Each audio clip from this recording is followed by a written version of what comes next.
के प्रायोजक हैं गोल्डी मसाले। नमस्कार, मैं हूं प्रदीप विश्वकर्मा और आप देख रहे हैं आज का मुद्दा।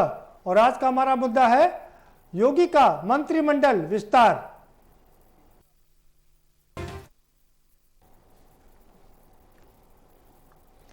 जी हां, उत्तर प्रदेश में योगी के मंत्रिमंडल के विस्तार की चर्चाएं तेज हैं और उम्मीद ये की जा रही है कि जुलाई के अंतिम सप्ताह में 25 या 26 तारीख को या अगले अंतिम सप्ताह में किसी भी दिन इनका मंत्रिमंडल का विस्तार हो सकता है। और तमाम कवायदों के बाद, तमाम मीटिंग्स के बाद ये तय पाया गया है कि जिस तरह से मोदी कैबिनेट का विस्तार हुआ था उसी तर्ज पर उत्तर प्रदेश कैबिनेट का विस्तार किया जाएगा।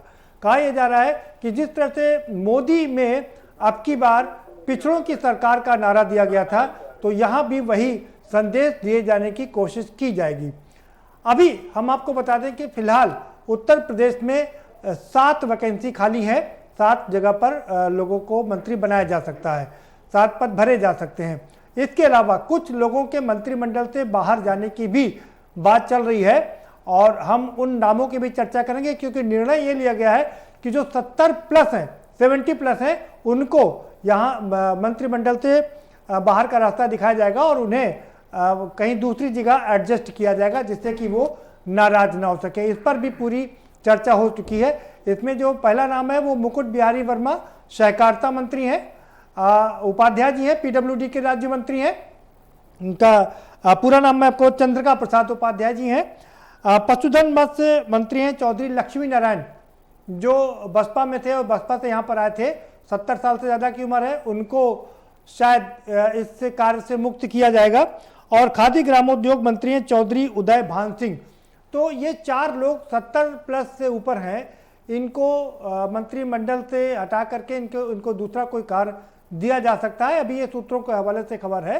और बाकी कुछ लोगों को, नए लोगों को इसमें शामिल किया जा सकता है, जिनको केंद्रीय मंत्रिमंडल में जगह नहीं मिली। जो लोग नाराज हैं उनको इसमें एडजस्ट किया जाएगा। जैसे उत्तर प्रदेश में निषादों की एक बड़ी तादाद है और निषाद नाराज ना हो, इसलिए संजय निषाद को इसमें शामिल किया जा सकता है। दूसरी बड़ी बात यह है कि इसमें एक ब्राह्मण चूंकि नाराज है, तो ब्राह्मणों को भी इसमें जगह दी जा सकती है। जितिन प्रसाद हो सकते हैं, क्योंकि जितिन प्रसाद कांग्रेस में एक ब्राह्मण चेहरा थे, वो यहाँ पर उनको समाहित किया जा सकता है। एक महिला, और चूंकि एक राजभर, किसी राजभर को, हालांकि अनिल राजभर के रूप में एक मंत्री है, लेकिन अभी लगता है कि नाकाफी है। और एक और राजभर, चूंकि ओम प्रकाश राजभर को दिखाने के लिए और उनकी कम्युनिटी को लुभाने के लिए एक और राजभर की नियुक्ति इसमें हो सकती है। तो कुल 4 लोग अगर बाहर जाएंगे तो 11 लोगों की इसमें अंदर आने की बात हो सकती है। और 11 लोगों में ज़्यादातर कोशिश ये की जा रही है कि इसमें ये जिस तरह से मोदी मंत्रिमंडल के विस्तार में दिखाया गया था कि अब की बार पिछड़ों की सरकार, तो दलितों और पिछड़ों को ये बताने के लिए कि उनकी सरकार है, उनको काफ़ी फायदा इसमें मिल सकता है। और इसी पर हम चर्चा करेंगे। हमारे साथ में खास मेहमानों का पैनल है, हम उनसे आपको रूबरू करवा देंगे, लेकिन उससे पहले आपको एक रिपोर्ट दिखा देते हैं। जरा ये रिपोर्ट देखिए, उसके बाद इस पर चर्चा करेंगे।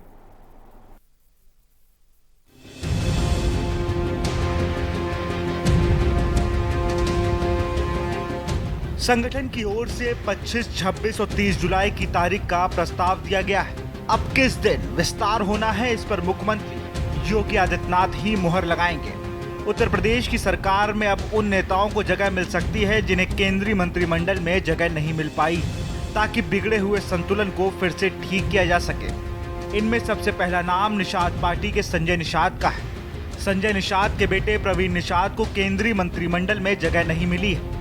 ऐसे में अब संजय निषाद को यूपी कैबिनेट में जगह देकर इसकी भरपाई की जा सकती है। इसके साथ ही 2022 के विधानसभा चुनाव के मद्देनजर राजभर समुदाय से भी किसी नेता को यूपी कैबिनेट में जगह दी जा सकती है। मोदी मॉडल पर योगी कैबिनेट का विस्तार, योगी मंत्रिमंडल के विस्तार को लेकर अटकलें। मोदी मॉडल की तरह से हो सकता है यूपी में विस्तार। कई पुराने मंत्रियों की हो सकती है छुट्टी। हट सकते हैं पुराने वयोवृद्ध मंत्री। सहकारिता मंत्री मुकुट बिहारी की हो सकती है छुट्टी। पशुधन एवं मत्स्य मंत्री से भी छिन सकता है मंत्री पद। चौधरी लक्ष्मी नारायण चंद्रिका प्रसाद का नाम भी शामिल। चौधरी उदय भान सिंह से भी छिन सकता है मंत्री पद। कई नए चेहरों को दिया जा सकता है मौका। संजय निषाद को बनाया जा सकता है युवा मंत्री। ब्राह्मण कार्ड का भी रखा जाएगा ध्यान। जितिन प्रसाद को मिल सकती है कैबिनेट में जगह। एक राजभर, एक कायस्थ और एक महिला को मिल सकता है मंत्री पद। संगठन की ओर से 25, 26 और 30 जुलाई को दी गई है तारीख। मुख्यमंत्री योगी आदित्यनाथ लगाएंगे तारीख पर मुहर। पहले ओम प्रकाश राजभर मंत्रिमंडल का हिस्सा थे, लेकिन अब उन्होंने अपना अलग मोर्चा बना लिया है। इनके अलावा बीजेपी की नजर ब्राह्मण चेहरे पर भी टिकी है, क्योंकि हाल ही में बहुजन समाज पार्टी, कांग्रेस और समाजवादी पार्टी तीनों ने ही ब्राह्मण समुदाय को लुभाने के लिए कोशिश की है। योगी सरकार में ब्राह्मण चेहरे के तौर पर जितिन प्रसाद की एंट्री हो सकती है। उन्हें विधान परिषद के जरिए मंत्रिमंडल में लाया जा सकता है। वहीं कायस्थ समुदाय को साधने के लिए ओपी श्रीवास्तव का नाम सबसे आगे चल रहा है। दरअसल यूपी सरकार में 7 मंत्रियों के लिए जगह खाली है। ऐसे में बीजेपी की कोशिश है कि जातीय क्षेत्रीय समीकरण को इनके जरिए साधा जाए। साथ ही यूपी मंत्रिमंडल में एक महिला नेता की भी एंट्री हो सकती है।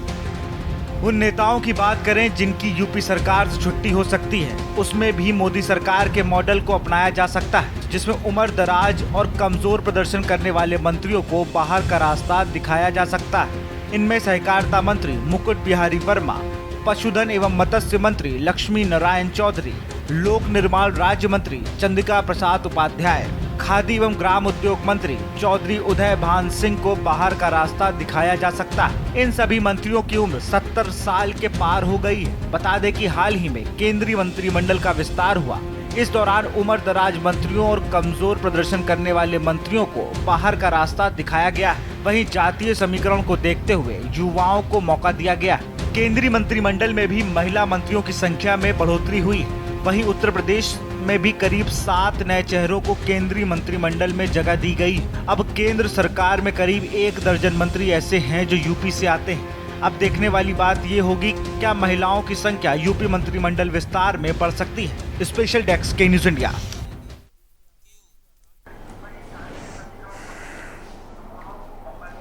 जी हाँ, तो ये है कुल मिलाकर मंत्रिमंडल का खाका।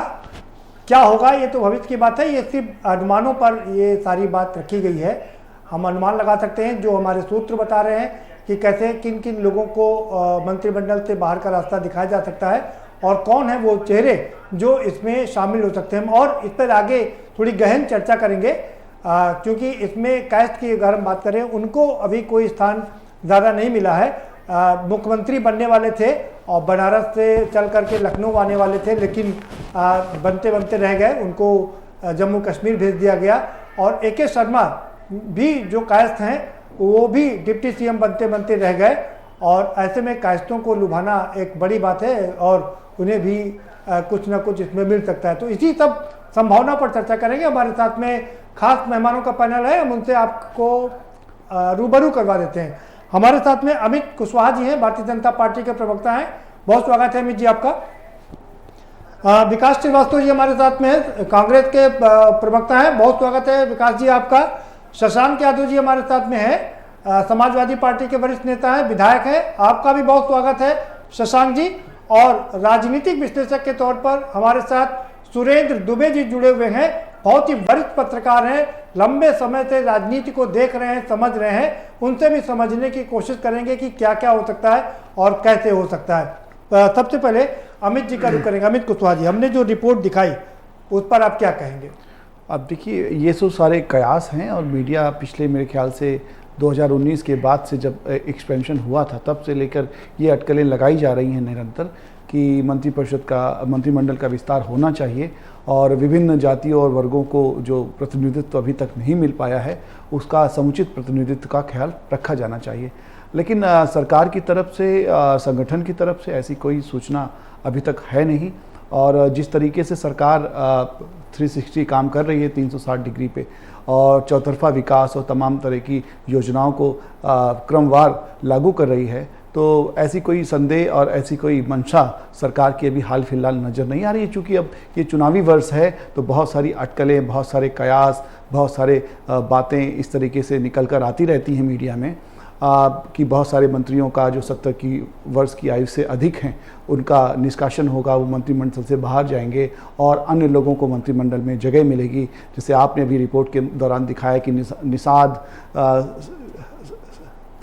समाज के लोग, राजभर समाज के लोग और विभिन्न जो अन्य समाज के लोग हैं, जिसमें आपने स्पेसिफिकली ब्राह्मण समाज को जोड़ा, वो खासा नाराज़ है, ऐसा आपने दिखाया। ऐसा नहीं है, बल्कि सर्व समाज का उत्थान को लेकर ये सरकार काम कर रही है। माननीय आदित्य योगी नाथ जी जिस तरीके से सभी समाज को, सभी के सबके विश्वास और सबको साथ लेकर काम करने की जो एक परिपाटी विकसित की है, ये अपने आप में बड़ी ही अतुलनीय है, क्योंकि वो कर्मठ हैं, योगी हैं और कर्मशील व्यक्ति हैं। इस तरीके से सरकार को सजगता और करुणा और सतर्कता के साथ चला रहे हैं। मुझे नहीं लगता कि किसी भी तरह के बदलाव की अभी कोई हाल फिलहाल आवश्यकता है। चलिए, विकास श्रीवास्तव जी, ये तो अमित जी तो पूरी तरीके से खारिज कर रहे हैं कि कहीं मंत्रिमंडल का विस्तार नहीं होगा, कोई ज़रूरत ही नहीं है, क्या कहेंगे आप?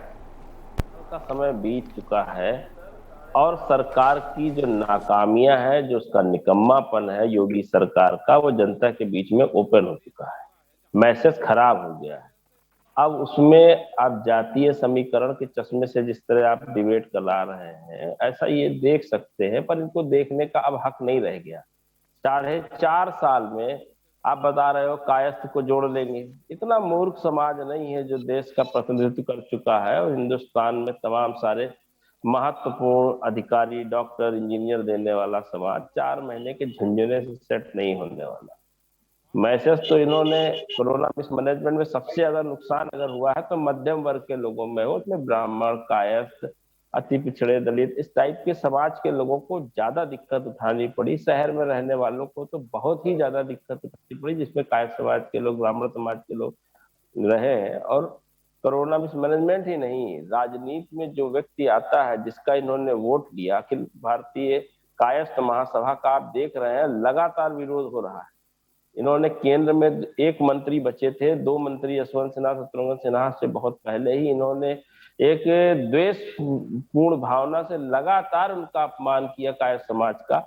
फिर अभी जल्द ही उन्होंने रविशंकर प्रसाद जी काफी इस्तीफा मांग रहे थे, माननीय राहुल जी का लगातार इस्तीफा मांगते रहे और उन्होंने कायस्थ समाज के लिए कोई लड़ाई नहीं लड़ी। इसके बाद आज उनको भी मंत्रिमंडल से बाहर कर दिया। आर.के. सिन्हा जी के बेटे के साथ क्या हुआ था चुनाव के दौरान, आपने सबने देखा ही था कि पटना एयरपोर्ट पे किस तरीके से। अब ये 4.5 साल बचे हैं और आप ब्राह्मण, कायस्थ, अति पिछड़ा ये सब जो कर रहे हैं, इसमें जोड़ लेंगे।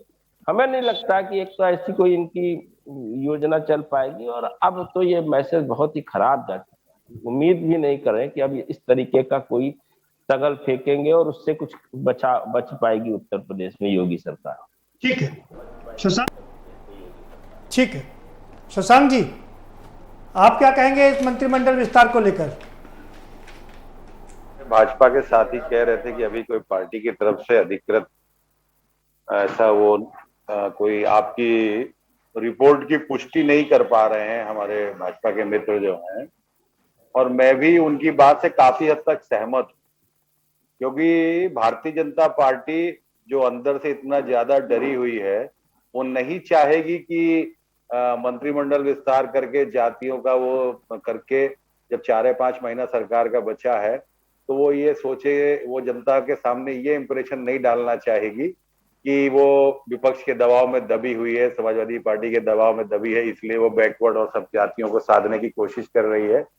तो मैं उनकी इस बात से सहमत हूं कि भारतीय जनता पार्टी मंत्रिमंडल विस्तार नहीं करेगी, और अगर करती है, एक बार को मान लें आपकी रिपोर्ट सही है, आपको सूत्रों से सही खबर मिली है, तब तो फिर यही बात होगा कि वास्तव में भारतीय जनता पार्टी, मैं मानूंगा कि डर गई है विपक्ष की ताकत से, और अब वो अपने संपर्क बढ़ाने में, मुझे तो कभी कभी लगता है कि अगर ये पता लगे कि दाढ़ी बढ़ाने से वोटों की बढ़ोतरी हो सकती, तो शायद वो ये प्रस्ताव पास कर दें कि हम लोग भी जो है गुरु रविन्द्रनाथ टैगोर की तरह दाढ़ी बढ़ाएंगे, या हम लोग भी जो है वो भारतीय जनता पार्टी के जो साथी हैं वो कोई भी एक नया नारा दे सकते हैं जिस चीज से भी इनको लगेगा कि वोट बढ़ सकता है, क्योंकि भारतीय जनता पार्टी के साथी हमेशा इलेक्शन मोड में रहते हैं। तो फिलहाल मेरा अपना आकलन ये है कि कोई मंत्रिमंडल में विस्तार नहीं होगा, क्योंकि भारतीय जनता पार्टी किसी भी रूप में दबाव का प्रदर्शन नहीं करेगी। ठीक है, ठीक है। सुरेंद्र दुबे जी, आपका तो लंबा एक्सपीरियंस है, क्या कहेंगे आप? अभी शायद महीना 1.5 महीना ही हुआ है कि हम सब लोगों ने लगातार मंत्रिमंडल विस्तार की खबरें चलाई, और रोज ये होता था कि अभी 2 घंटे में विस्तार हो जाएगा, 4 घंटे में विस्तार हो जाएगा, और तीसरे दिन विस्तार हो जाएगा। उसी समय मैं एक आपके यहाँ बातें और किसी चैनल पर बैठा हुआ था, तो मैंने कहा कि जो योगी जी के दिमाग को जितना मैं पढ़ पाता हूँ, तो उस समय वो अरविंद शर्मा वाली बात थी कि वो अरविंद को मंत्री नहीं बनाना चाहते हैं, इसलिए मंत्रिमंडल का विस्तार ही नहीं करेंगे। और अब ये आधा जुलाई तो आ ही गया, योगी जी 4 ही महीने रह जाए, क्योंकि जनवरी में जो भी होगा उसके हिसाब से नोटिफिकेशन हो जाता है, तो महीना 1.5 महीना उसका चला जाता है। मुझे ऐसा लगता है कि मैं अपने अन्य मित्रों की बात से काफी हद तक सहमत हूं कि मंत्रिमंडल विस्तार कराने से योगी जी बचेंगे, क्योंकि मंत्रिमंडल विस्तार करें, बहुत लोग लाइन में हैं और 7 लोग सीट खाली, 3-4 आप बता रहे निकाल दें, मान लीजिए 4-6 निकाल दें तो 12-13 लोग हो जाएंगे, तो मुझे संभावना इसकी कम लगती। लेकिन क्योंकि मोदी जी ने विस्तार कर दिया है, तो योगी जी आजकल बिल्कुल मोदी जी को कंपटीशन देते हुए उसी अंदाज में काम करने के आदी हो गए। तो अगर उनको वो दिमाग में आ गया कि नहीं, योगी ने मोदी जी ने देखिए अपनी असफलताओं का ठीकरा तमाम मंत्रियों को हटा करके, जिसमें रविशंकर प्रसाद और एक जो बड़े खासम खास उनके थे, ये मैसेज दिया कि देखो हमारी कोई गलती नहीं है, जितने निकम्मे लोग थे इनको हमने निकाल दिया। तो अगर ये बात उनके दिमाग में रही तभी मंत्रिमंडल विस्तार होगा, और होगा तो आप देखिएगा कि 1, 2, 3 चेहरे ऐसे होंगे जिनके बारे में हम सोच रहे हैं अभी कि इनको टच नहीं किया जाएगा, इनको नहीं निकाला जाएगा, लेकिन योगी जी उसी ढंग का आप इसको कहते हैं बैंक करने के लिए 2-3 बड़े नामी गिरामी लोगों को हटाएंगे, और फिर 10-15-20 लोगों का ही मंत्रिमंडल विस्तार होगा, क्योंकि वो 8-10 से काम नहीं चलेगा। काफी लोग हैं, वो दलित को छोड़ दीजिए, दलित को कर देंगे, ब्राह्मण 1-2 कर देंगे, 1-2 ठाकुर भी और बढ़ाना चाहेंगे, और कुल मिलाकर के फिर वो पूरा इतना एडजस्टमेंट कर देंगे कि जहां जहां से भी विरोध का स्वर हो सकता है और न उठने पाए। तो अगर मंत्रिमंडल विस्तार होगा तो 15-20 से कम लोगों का नहीं होगा, लेकिन मैं मानता हूं कि अभी भी 50-50 मामला है कि मंत्रिमंडल विस्तार होगा कि नहीं होगा। जी, मंत्रिमंडल विस्तार होगा कि नहीं। ठीक है, भले रहिए सर हमारे साथ में। एक ब्रेक का चला, छोटा सा ब्रेक लेंगे और ब्रेक के पर आएंगे तो चर्चा के सिलसिले को आगे बढ़ाएंगे। ये सब एक सूत्रों के हवाले से खबर है, और ये सिर्फ संभावनाओं पर हम चर्चा कर रहे हैं कि अगर ऐसा होता है तो क्या होगा, क्योंकि मोदी मंत्रिमंडल का विस्तार हो चुका है और अब योगी के मंत्रिमंडल विस्तार को लेकर के कहा जा रहा है कि वो भी उन्हीं के मॉडल पर ही विस्तार होगा, और हम इसी पर चर्चा कर रहे हैं। आगे बढ़ाएंगे चर्चा को, लेकिन एक छोटे से ब्रेक के बाद।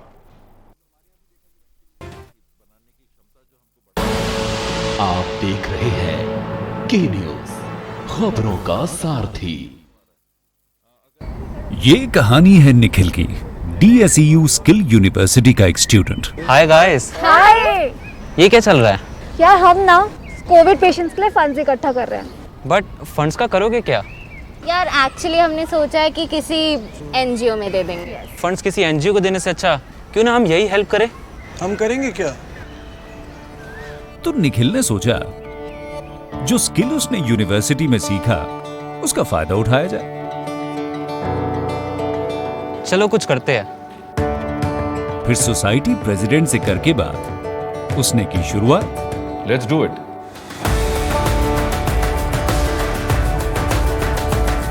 जो भी स्किल उसने अपने कोर्स में पाया उसे अपनाए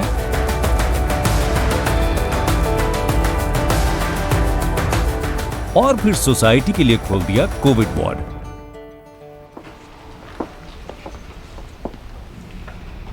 वेल डन निखिल। भाई मानना पड़ेगा, जब खिलकर निकलता है स्किल तो सलाम करता है हर दिल। DSEU, इंडिया की पहली स्किल एंड एंटरप्रेन्योरशिप यूनिवर्सिटी, जहां ऐसे कोर्सेज में हैं डिग्रीज और डिप्लोमाज जो बेटर फ्यूचर की ओर ले जाएंगे आपको।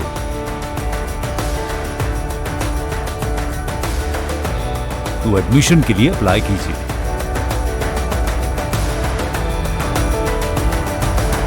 स्किल है तो नहीं कुछ मुश्किल है। और खुशबू में झूम के भाई लेके आए गोल्डी मसाले, खुशबू और स्वाद ऐसा तो रिश्तों में गुस्सा कैसा। सुबह के लिए उड़ चला गैरों की ज़मीं पर, खुशबू अपने पन की ढूंढता। और दूर कितना भी जा, इस जुबान से दूर ना जा पाओगे। विमल, बोलो जुबान केसरी।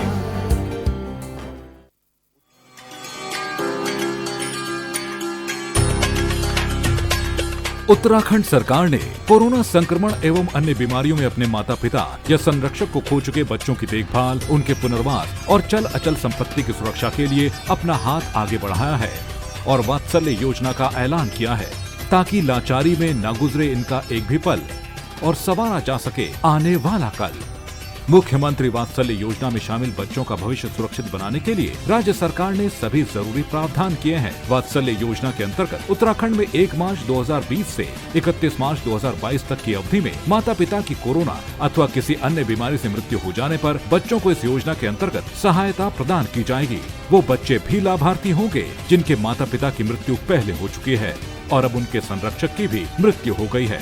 वात्सल्य योजना में चयनित हर बच्चे को 21 वर्ष की आयु पूर्ण होने तक 3000 रुपए की आर्थिक सहायता हर महीने मिलेगी। ऐसे बच्चे को सरकारी नौकरी में भी 5% का क्षैतिज आरक्षण मिलेगा और साथ ही बच्चों की रुचि के मुताबिक उनके कौशल विकास पर भी ध्यान दिया जाएगा। कोरोना के मुश्किल समय ने जिन बच्चों की आंखों में आंसू भर दिए, उनके चेहरों पर वात्सल्य योजना मुस्कुराहट लाएगी। अधिक जानकारी के लिए विजिट करें www.wect.uk.gov.in। कॉल करें 7579-215264 पर। कोरोना में जो बच्चे हुए अनाथ, उत्तराखंड सरकार थामेगी उनका हाथ।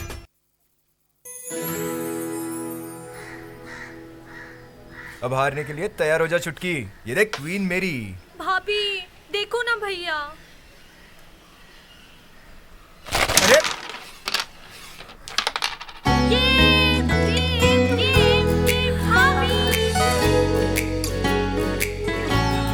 पिटारा खजाना खास पलों का।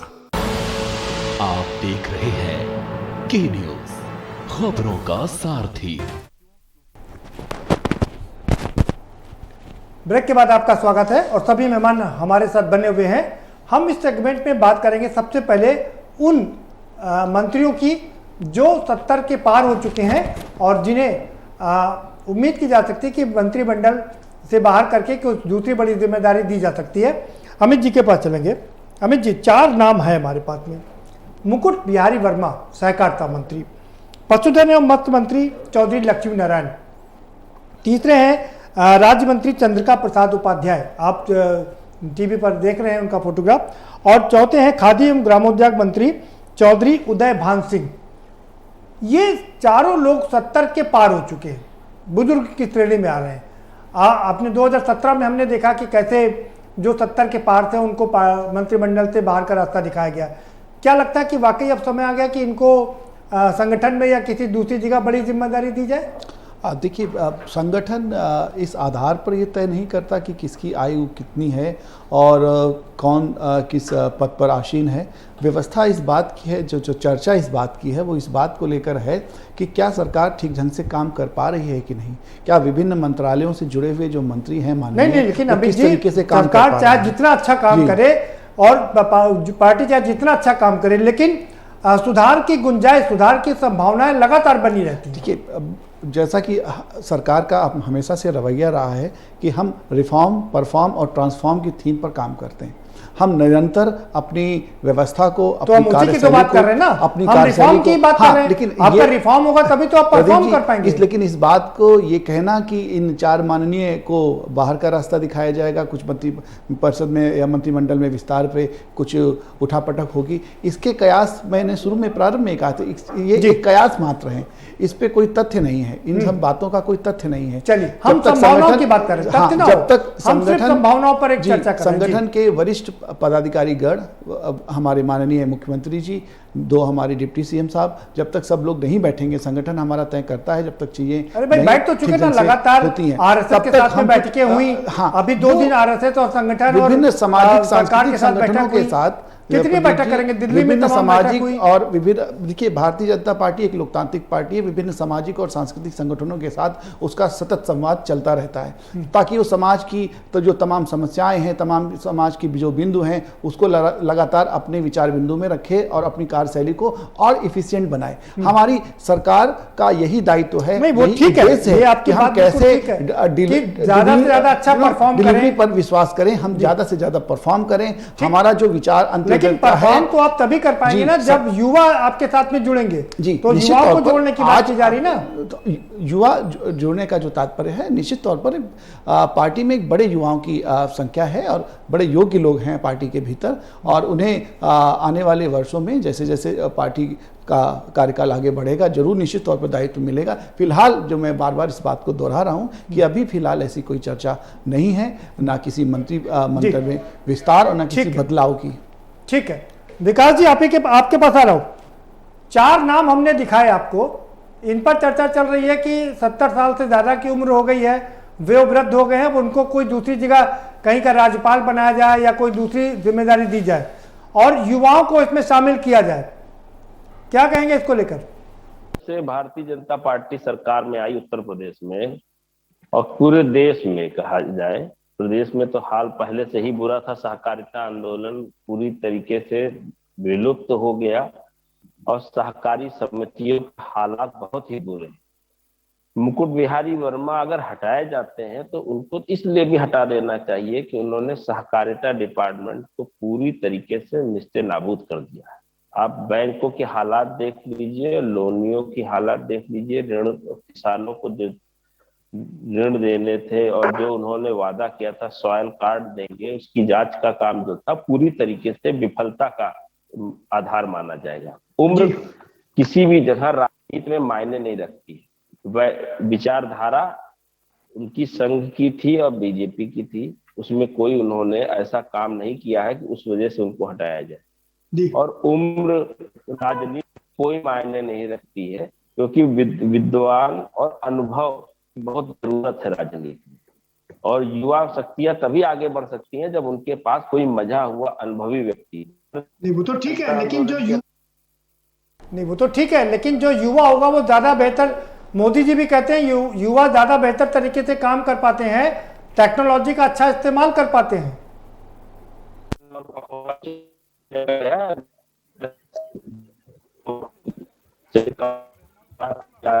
तभी तो युवाओं की नौकरियां, तभी तो युवाओं को आज पूरी तरीके से निस्तेनाबूद कर दिया गया है, ना उनका भविष्य दिखाई पड़ रहा है, ना उनको कोई आगे का कोई रोड मैप उनके पास है।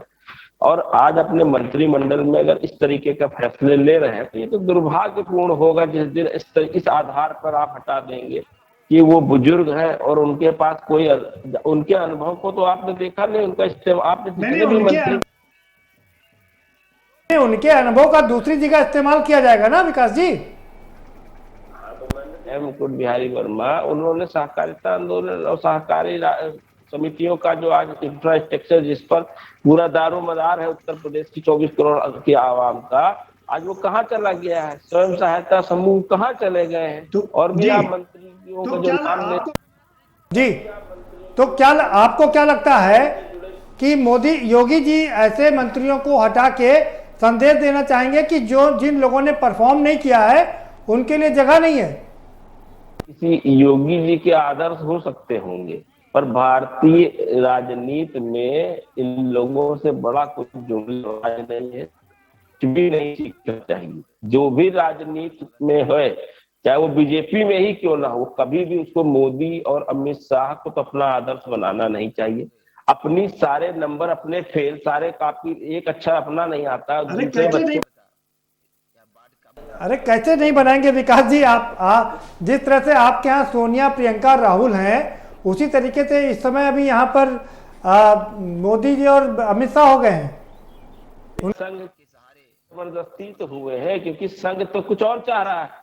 लगातार संघ की बैठकें हो रही हैं, उनके फैसले ही तो है। जो फैसले उन्होंने किए, उन फैसलों को गलत साबित कर रहे हैं। 4.5 साल के बाद वो जनता के बीच में अगर ये झूठ का रिपोर्ट कार्ड ले जाएंगे, 7.5 साल में उन्होंने बता दिया कि हर्षवर्धन जी चॉकलेट खाने की बात कर रहे थे, वो अपने मन से कह रहे थे, जबकि मोदी जी स्वयं ताली थाली बजा रहे थे। जीरो तो उनकी कॉपी में मिलना चाहिए। अमित जी आपसे एक सवाल करना चाह रहे हैं जी, अमित कुशवाहा जी। आप देखिए विकास जी, मैं आपके एक प्रश्न का, नहीं विकास जी सुन लीजिए जी, मैं आपके एक प्रश्न का जवाब दे दूं। आज सहकारिता की बात कर रहे हैं कि सहकारिता का पूरे देशव्यापी जो इंफ्रास्ट्रक्चर था, जो व्यवस्था थी, वो सब भंग हो गई है और उसका श्रेय आप हमारे माननीय मुकुट बिहारी वर्मा जी और मंत्री को देना चाह रहे हैं या उस विभाग को देना चाह रहे हैं। मैं आपको याद दिलाना चाहूँ, शायद आप सहकारिता का इतिहास ठीक ढंग से अभी आप भूल चुके हैं। सहकारिता के इस इंफ्रास्ट्रक्चर को डैमेज करने का काम, उसमें भ्रष्टाचार, उसमें अपने कार्यकर्ताओं के कैडर को भर्ती करने का काम, जिस सहकारिता को आपने जमीन तक खड़ा कर दिया, पिछली सरकारों का मैं इसलिए दोष लगा रहा हूँ कि सपा भी उससे अछूती नहीं है। अभी SIT की जांच चल रही है, उसमें बहुत सारे लोगों का नाम आया है। ठीक है, ठीक है। शशांक जी, अमित कुशवाहा जी कह रहे हैं कि सहकारिता का बंटाधार तो समाजवादी पार्टी ने किया। सहकारिता का बंटाधार अगर समाजवादी पार्टी ने किया है, तो जिस कॉन्स्टिट्यूशनल अमेंडमेंट को योगी जी से लगा के मोदी जी तक 97 कॉन्स्टिट्यूशनल अमेंडमेंट था, जिसको गुजरात हाईकोर्ट ने स्ट्रक डाउन किया और गवर्नमेंट की अपील गई और गवर्नमेंट के विजन को बिल्कुल भी सुप्रीम कोर्ट ने नहीं माना। ये तो विजन है इनके पास कोऑपरेटिव का। आरोप लगाने के लिए हम कहते हैं कि कोऑपरेटिव को इन्होंने बर्बाद कर दिया, आरोप लगाने के लिए हम कहते हैं इनको।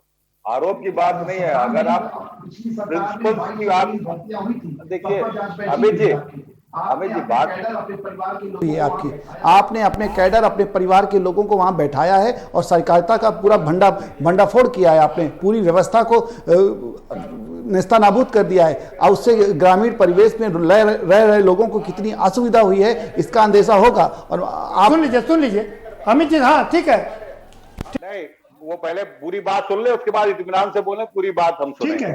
ठीक है। मैं ये कह रहा हूँ, आपने बहस तो आपकी कहीं और थी, सवाल में से सवाल आपने निकाल लिया कि सहकारिता का ठीकरा। अब आप जवाबी कव्वाली चाह रहे हो कि अमित जी ने कहा कि साहब सहकारिता जो है कोऑपरेटिव का समाजवादी पार्टी ने बर्बाद कर दिया। समाजवादी, इनको सहकारिता का कंसेप्ट कहाँ मालूम है? इनके पास कोई सहकारिता का यूनिट, मैंने कहा ना कि 97 अमेंडमेंट जो कि 2011 का था, जिसको भाजपा भी चाह रही थी और कांग्रेस भी चाह रही थी, गुजरात हाईकोर्ट ने उसको स्ट्रक डाउन किया और उसको जाके अभी इन्होंने कॉर्पोरेट मंत्रालय बनाया था। अगर आपको याद हो, अभी मुश्किल से एक अभी कहा था कि हम बहुत बड़ा मंत्रालय बनाने जा रहे हैं। ठीक है शशांक जी, हम वापस अपनी उसी डिबेट पर आते हैं। आप ये बताइए, जिन 4 मंत्रियों के हमने नाम बताए और ये सब वयोवृद्ध की श्रेणी में आते हैं, क्या कहेंगे इसको लेकर? का ये तरीका है कि साहब नौकरी केवल 70 साल तक के लोगों को देंगे, तब तो भाई इनकी इंटरनल मैटर है। और अगर परफॉर्मेंस की जहां तक बात है कि परफॉर्म नहीं कर पाए 4 मंत्री, तो फिर मुख्यमंत्री जी को हट जाना चाहिए कि परफॉर्मेंस तो सबसे बेकार उनकी गई है। हम 11% GDP छोड़ के गए थे, ये 6% GDP ले आए हैं उत्तर प्रदेश में। बात यहाँ अभी फिलहाल परफॉर्मेंस की नहीं चल रही, बात है यहाँ पर वयोवृद्ध नेता होने की, 70+ की मंडल में डाल दिया। तो ये तो पार्टी का इंटरनल मैटर है, इससे हम नहीं चाहते। हम एज को लेके, हमें जो हमारे कांग्रेस के साथी कह रहे थे, हमारा मानना है कि अनुभव की एक अपनी महत्ता है और पार्टी इसका आकलन करती है। तो ये निहायत ही इंटरनल मैटर है। भारतीय जनता पार्टी के साथी अगर ये समझते हैं कि वयोवृद्ध की जरूरत नहीं है और नए जरूरत है, तो ये उनका निर्णय है, वो क्या रूप में करते हैं। वैसे सामान्यतः जनता के सामने आपको क्या लगता है शशांक जी कि जो परफॉर्मेंस नहीं हो पाई है उसका ठीकरा इन मंत्रियों पर फोड़ा जा सकता है? के लिए जो नेता होता है, क्योंकि ईमानदारी की बात है कि जिस तरह का केंद्रीकृत ढांचा भारतीय जनता पार्टी में है, वहां पर मंत्रियों को परफॉर्म करने की कोई गुंजाइश ही नहीं होती है। सारे के सारे जो प्रमुख सचिव है वो सीधे मुख्यमंत्री को या प्रधानमंत्री को रिपोर्ट करते हैं। बहुत से निर्णय, जिस देश में नोटबंदी की जानकारी केंद्रीय वित्त मंत्री को ना हो, तो आप काम करने का तरीका समझ सकते हैं कि किस तरीके की जो है एक जो कार्यप्रणाली है वो चल रही है। पूरी की पूरी केंद्रीकृत कार्यप्रणाली है। पीएमओ ऑफिस से केंद्रीय मंत्रिमंडल चल रहा है और मुख्यमंत्री ऑफिस से उत्तर प्रदेश की सरकार चल रही है। मंत्री चूंकि होते हैं, एक प्राविधान दे रखा है, तो उनका केवल कॉस्मेटिक यूज होता है। मंत्रियों को परफॉर्म करने की कहीं पर कोई गुंजाइश दिखाई नहीं दे रही। ठीक है, ठीक है सचा, ठीक है सचा। सुरेंद्र जी, आप क्या कहेंगे इसको लेकर के? जो 4 मंत्रियों के नाम हमने दिखाए, आपको सुना है कि इनको इस बिना पर बाहर किया जा सकता है क्योंकि वो वयोवृद्ध हो चुके हैं। और वैसे भी ये जो 4 नाम बताए हैं, इसमें एक ही आध नाम ज्यादातर इस्तेमाल होता रहा है, मुकुट बिहारी का। बाकी सब एनपीए ही थे, नॉन परफॉर्मिंग एसेट में ही चल रहे थे। और योगी जी भी टीम 11, टीम 9 की तरह क्रिकेट खेलते हैं। तो उसमें जो इनके बड़े बड़े मंत्री हैं, अभी मैं नाम जानबूझ कर नहीं ले रहा हूं, उनके बारे में भी लोग नहीं जानते कि क्या करते, कब करते और कहाँ करते हैं। तो ये जो 4 नाम आपने बताए हैं, क्योंकि आपने रिसर्च की होगी, आपके सूत्र होंगे, तो अगर इनको निकालना तो इनके निकालने से कोई हंगामा भी नहीं हो जाएगा, आसानी से निकाल सकते हैं। और मैं समझता हूँ चारों मंत्री ऐसे हैं जिनको कोई पार्टी वार्टी में काम देने की भी जरूरत नहीं रही। जब ये अक्षम हो गए 70 साल की वजह से, तो पार्टी में तो और इस समय दौड़ धूप करनी पड़ेगी। तो मुझे नहीं लगता कि इनको कोई जिम्मेदारी दी जाएगी, फिर ये आराम से घर पर बैठेंगे। लेकिन मैं फिर अभी उसी बात पर आ रहा हूं कि अगर मंत्रिमंडल विस्तार होगा तो फिर होगा वो धमाकेदार। आप देखेंगे 2-3 ऐसे नाम जो हैवी वेट समझे जाते हैं, उनको योगी जी हटा करके, क्योंकि योगी जी इस समय सेम बैटिंग कर रहे हैं जो ढंग से मोदी जी बैटिंग करते हैं, उसी के नकल करके योगी जी भी बैटिंग कर रहे हैं इस समय। तो भी 2-3 बड़े नामों को हटा करके एक मैसेज देंगे कि देखो हमने सब सुधार दिया। नहीं, अगर सुधारा नहीं, बड़े नाम की अगर हम बात करें तो क्या आप डीसीएम तक की बात कर सकते हैं? क्या डिप्टी सीएम की बात कर सकते हैं क्या? और बाकी उसके नीचे के भी 1-2 डिप्टी सीएम, लेकिन जिस तरीके से दोनों डिप्टी सीएम लगातार यहां से लेकर के दिल्ली तक मीटिंगों में बैठ रहे हैं आरएसएस के साथ में भी, क्या आपको लगता है? क्योंकि हमारी रिपोर्ट ऐसा नहीं कहती है। सीएम पीएम के बहुत करीब है और एक डिप्टी सीएम बैकवर्ड है, तो इन दोनों पर शायद कोई वो ना, लेकिन इसके नीचे जो कई बड़े नाम है मंत्रियों में, जो कई मंत्रिमंडल में रहे हैं, उनमें से 1-2 को निश्चित धमाके निकालेंगे। क्योंकि देखिए अब योगी जी को, आपका इशारा बिल्कुल ठीक है और हम भी समझ रहे हैं, हम जानबूझकर, बिल्कुल ठीक है सुरेंद्र जी, और हम जानबूझकर उन नामों का खुलासा नहीं कर रहे हैं जिससे ज्यादा दिक्कत हो किसी को फिलहाल। जी जी जी, चलिए चर्चा को आगे बढ़ाते हैं, अमित जी का रुख करते हैं। जी जी, ठीक है अमित, ठीक है अमित कुशवाहा जी, क्या लगता है, हमने चर्चा कर लिया कि कौन लोग जिनको अब कर्तव्य से मुक्त दी जा सकती है, कौन लोग ऐसे हैं जिनको एंट्री दी जा सकती है, हम इस पर चर्चा करेंगे। चूंकि कैस्ट बहुत नाराज है, 2 कैस्ट एकदम दरकिनार कर दिए गए, एक मुख्यमंत्री बनते बनते रह गए और दूसरा AK शर्मा, जो उनको भी यहाँ बोला गया था डिप्टी सीएम बनाएंगे, लेकिन आपने पार्टी में उनको डाल दिया। क्या लगता है कि कैस्टों में एक होगा कोई? राजभर, चूंकि ओम प्रकाश राजभर आपको बड़ा परेशान कर रहे हैं, एक अब की बार पिछड़ों की सरकार, मोदी जी का मॉडल था, क्या वही मॉडल यहाँ भी अडॉप्ट करेंगे? हमारे जो सूत्र बता रहे हैं वो यही है कि मोदी जी के मॉडल को ही उत्तर प्रदेश में अडॉप्ट किया जाएगा। देखिए, आपने 2 प्रश्न किए जो काफ़ी समुचित हैं। पहला एक प्रश्न का जवाब मैं देना चाहूँगा कि कायस्थ क्या नाराज है। ये विपक्ष की बेबुनियाद एक आरोप है। कोई भी कायस्थ और कोई भी समाज, मुझे नहीं लगता कि इस तरीके के जो सरकार अपने फुल फेज में काम कर रही है उससे कोई भी समाज नाराज हो सकता है। सभी का ख्याल रखा जाता है। सुरेश नहीं, बहुत समय अमित जी, बहुत समय लगता नहीं, होता नहीं है, लेकिन हो जाता है। आप सोचिए ना, अभी विकास जी बता रहे ना कि रविशंकर प्रसाद जी को बाहर कर दिया गया, यहाँ AK शर्मा बाहर बैठे हुए हैं, सरकार में मंत्री नहीं बन पाए, IS की कुर्सी छोड़ करके आए थे, और दूसरे आपके सिन्हा साहब मुख्यमंत्री बनते बनते रह गए। देखिए, AK शर्मा जी को लेके बहुत सारी चर्चाएं सोशल मीडिया के माध्यम से चलती रहती हैं, वो सब बेबुनियाद हैं। वो भारतीय जनता पार्टी में एक अच्छे बड़े नेतृत्व के साथ आए हैं, वो उनका उपाध्यक्ष का दायित्व है और वो पूरी भूमिका के साथ अपने संगठन का काम करना चाहते हैं। ठीक है, आपने कहा कि आपने निषाद और जो AIM का जो अलायंस है, ये बिल्कुल देखिए, ये चुनावी अलायंसेज हैं, अनहोली अलायंसेज हैं, इनका कोई मतलब नहीं। इससे पहले बुआ के साथ अलायंस किया था, उनकी बात छोड़ दीजिए, आप अपनी बात कीजिए। ये अलायंसेज चुनावी अलायंसेज हैं, निषाद रूठे हुए हैं, निषाद समाज के लिए पिछले 4.5 वर्षों में निषाद समाज के लिए संजय निषाद जी आप क्या मंत्री बन रहे हैं कि नहीं? मेरे हिसाब से उनको मंत्री बनाया पर वो योग्य नेता हैं, वो दावेदारी रखते होंगे। आने वाले वर्षों में जैसा उनका परफॉर्मेंस होगा, संगठन उनको जरूर महत्व देगा, आगे उनकी और क्या हो सकता है? क्या एक महिला को कोई पुरस्कार मिलेगा? देखिए, ये सारी चीजें अभी भी कयास पे ही बेस्ड है। महिलाओं के रिप्रेजेंटेशन हमारी पार्टी ने हमेशा से सुनिश्चित किया है, सुदृढ़ किया है। हम अन्य पार्टियों की तरह नहीं है कि महिलाओं का शोषण और उस तरीके से हम देखें। हम महिलाओं का रिप्रेजेंटेशन जो पार्टी का रिप्रेजेंटेशन है, लेकिन संभावनाएं अपार है ना, सुधार की गुंजाइश हमेशा बनी रहती है। जी ठीक है, जब कभी भी एक्सपेंशन होगा, निश्चित तौर पर योग्य लोगों को पूरा दायित्व और जिम्मेदारी मिलेगी। ठीक है। विकास जी, आपके पास आ रहा हूं। कुछ चीजें हैं। महिला जितिन प्रसाद को ब्राह्मण चेहरे के रूप में, दूसरा संजय निषाद को निषादों के रूप में, राजभर किसी राजभर को मंत्रिमंडल में लाने की बात की जा रही है, और कायस्थ समाज से भी किसी को मौका दिए जाने की बात चल रही है। इसके अलावा कुछ युवा साथियों को भी जोड़ने की बात की जा रही है।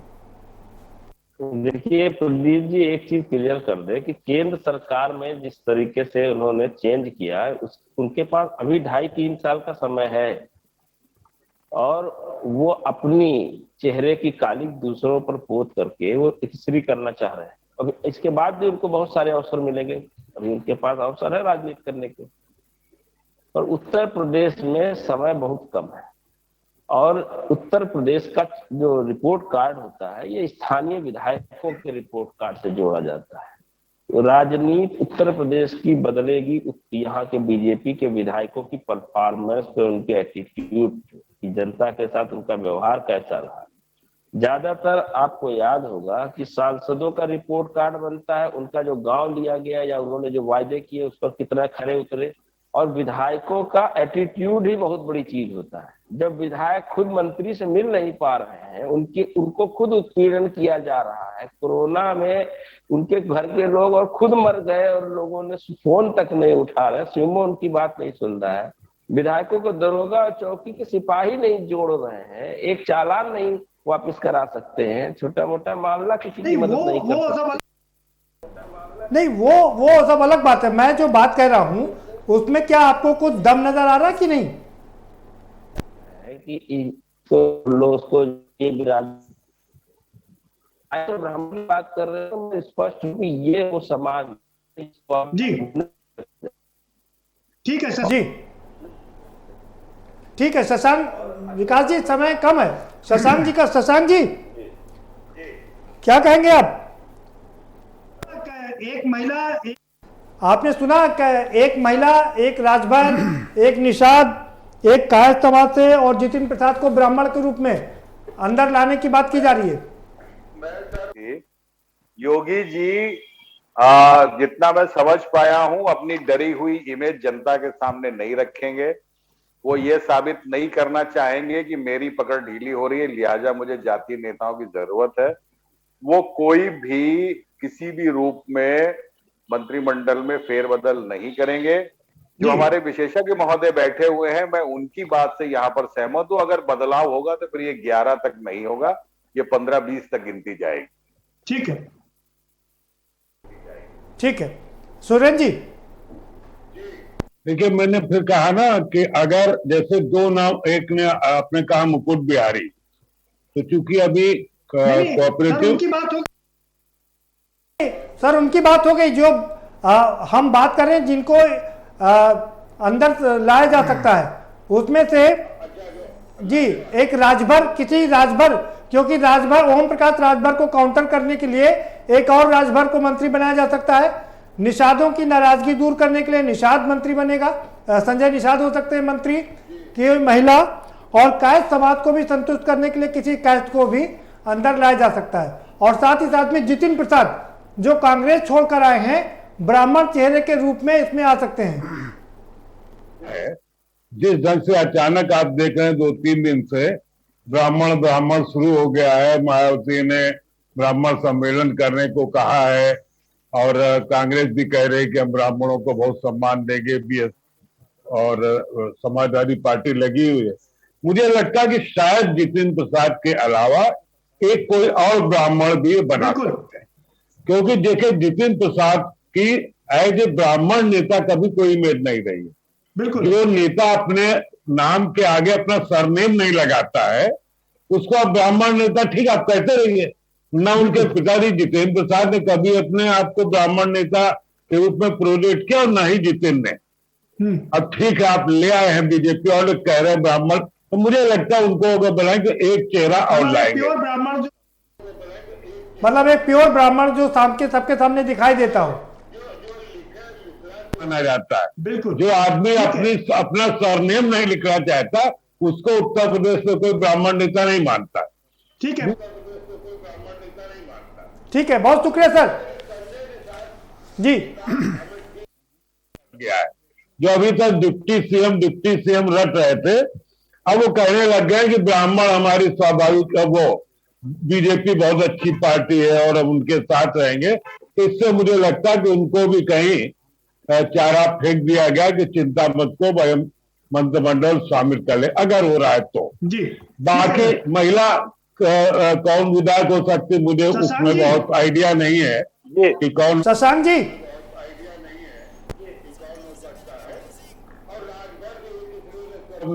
कम्युनिटी में पावरफुल नेता हैं और उनको काटने के लिए जो अनिल राजभर है वो उतने प्रभावशाली नहीं माने जाते। बिल्कुल, तो हो सकता है कोई एक राजभर और बना करके जी उस परिवार भारी करे, लेकिन मंत्रिमंडल विस्तार होगा तो 20-25 से कम का नहीं होगा। बहुत सुंदर, बहुत शुक्रिया सर। सभी मेहमानों का बहुत धन्यवाद इस चर्चा में शामिल होने के लिए। तो ज्यादातर लोगों का यही मानना है कि मंत्रिमंडल विस्तार शायद ना हो, क्योंकि समय कम बचा है, ऐसे समय में इतने कम समय में क्या कर पाएंगे। लेकिन हमारे पास जो खबर है, हमारे जो सूत्र बता रहे हैं, मंत्रिमंडल का विस्तार होगा और जुलाई के अंतिम सप्ताह में इसका विस्तार कर दिया जाएगा। जो नाम हमने दिखाए हैं सूत्रों के हवाले से कम 4 से 6 मंत्रियों की छुट्टी होगी और कम से कम 12 से 15 मंत्रियों को अंदर लाया जाएगा। युवा चेहरों को भी लाया जाएगा, तमाम पिछड़ों दलितों को और के साथ में ब्राह्मणों को भी अंदर किया जाएगा, जिससे कि एक मैसेज दिया जा सके और 2022 के रण को जीता जा सके। फिलहाल इस कार्यक्रम में इतना ही। आप हमें दीजिए इजाजत और बाकी खबरों के लिए देखते रहिए के न्यूज इंडिया।